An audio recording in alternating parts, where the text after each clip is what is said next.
Let's talk about inflammation. We've heard that inflammation is bad. I think on the cover of Time magazine years ago, they said, inflammation, the silent killer.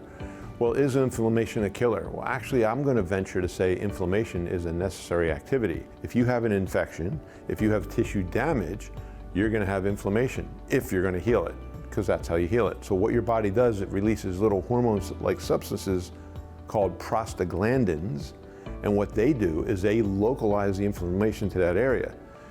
When you have inflammation, it can be painful, and it could also get out of control.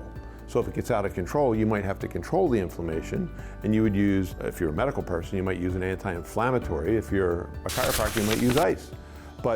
Or you could just do something to milk that fluid out of that area. But you remember, you have to have inflammation if you're going to heal. If you don't have that response, you're not going to heal.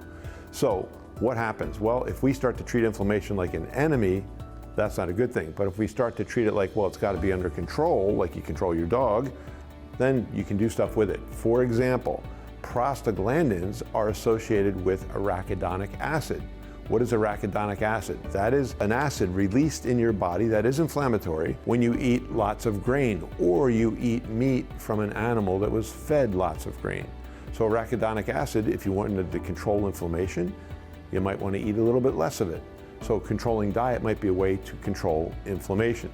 A lot of foods you eat are inflammatory. A lot of processed foods, a lot of fried foods, fried with bad oils. This can also add to inflammation. So if you decrease that, maybe you won't have so much pain from your inflammation from your injury. Or even eating lots of sugars and lots of things that could inflame your body.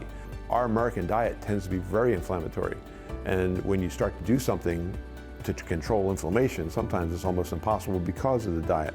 So maybe getting your patient to pay attention to diet a little bit while you're trying to treat them could aid in your reduction of inflammation, but you still have to fix the area so that there's no more need for inflammation. Keep that in mind next time you have a patient that has inflammation.